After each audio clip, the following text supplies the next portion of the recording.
Halo, perkenalkan nama saya Alpen. Pada video kali ini kita akan membahas materi tentang uang dan juga sejarahnya. Jadi apa itu uang?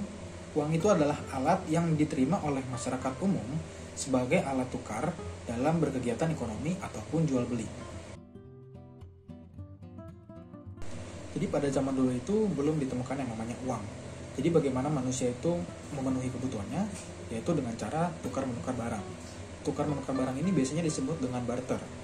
Jadi barter itu adalah kegiatan tukar-menukar barang yang dilakukan oleh dua pihak tanpa perantara. Jadi barter barang ini dijadikan alat tukar pada saat waktu itu. Misalnya seperti kain ditukar dengan beras ataupun kayu bakar ditukar dengan singkong. Tukar-menukar barang ini tidak selalu sama ataupun sejenis. Jadi dalam barter ini atau kegiatan tukar-menukar barang ini mempunyai prinsip yaitu barang yang ditukarkan itu mempunyai nilai yang sama. Jadi ketika barang tersebut tidak mempunyai nilai yang sama, barter itu tidak akan terjadi. Lalu seiring berkembangnya zaman, kegiatan barter ini mulai ditinggalkan atau tidak digunakan lagi. Alasannya adalah yang pertama, masyarakat itu terus berkembang. Ya, jumlah manusia itu bertambah banyak dan ini akan menyulitkan kegiatan tukar-menukar barang itu tersendiri. Sulitnya mencari orang-orang yang ingin diajak tukar-menukar barang karena ada beberapa orang yang mereka sendiri menolak untuk menukar barang mereka dengan alasan tertentu. Misalnya barangnya tersebut tidak sesuai atau nilainya mungkin tidak sama, atau bahkan orang yang diajak menukar itu tidak membutuhkan barang tersebut. Jadi tidak ada kesepakatan antara dua pihak. Yang kedua itu adalah kebutuhan manusia itu terus bertambah. Jadi sulitnya mencari orang-orang yang berkeinginan sama. Seperti yang sudah saya jelaskan sebelumnya, jadi kebutuhan manusia itu berbeda-beda. Jadi mereka akan sulit untuk menemukan orang yang ingin bertukar barang. Lalu yang ketiga itu adalah kesulitan untuk membawa atau menyimpan barang yang telah ditukar. Misalnya seperti walaupun orang tersebut sudah menukarkan barang yang sama nilainya, tetapi jumlahnya agak sedikit berbeda. Misalnya yang barang satu jumlah barangnya itu banyak, tetapi barang satu lagi jumlah barangnya itu sedikit. Dan itu kan memberatkan atau menyulitkan pihak yang lain, pihak satunya untuk menyimpan ataupun membawa barang tersebut.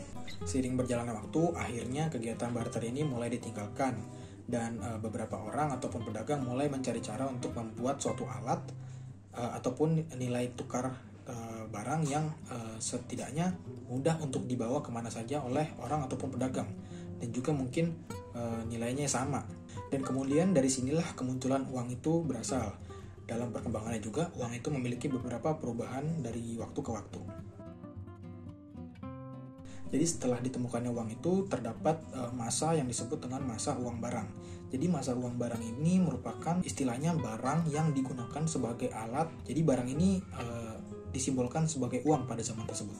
Lalu selanjutnya ada masa di mana masa uang logam. Jadi masa uang logam ini adalah perkembangan dari kegiatan perdagangan atau kegiatan tukar-menukar oleh beberapa orang. Jadi mereka menggunakan alat yang sederhana seperti uang logam.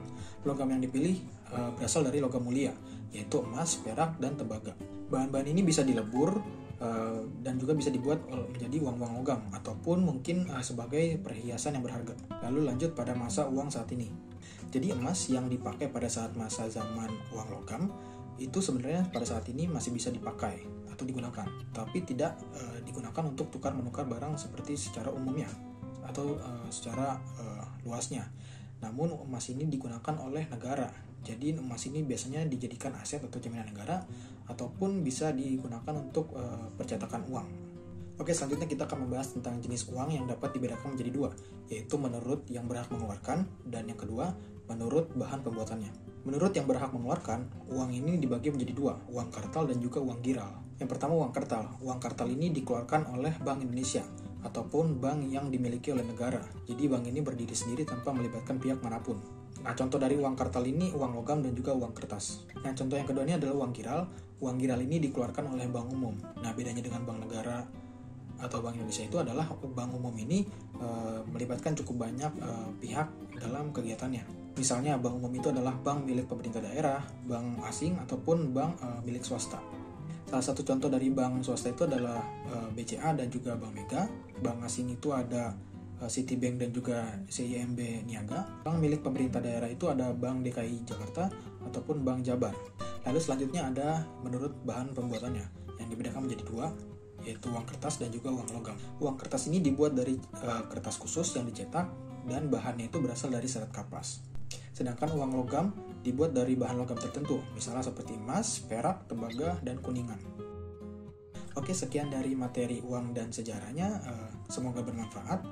Kurang lebihnya mohon maaf jika ada salah. Sampai jumpa di video selanjutnya.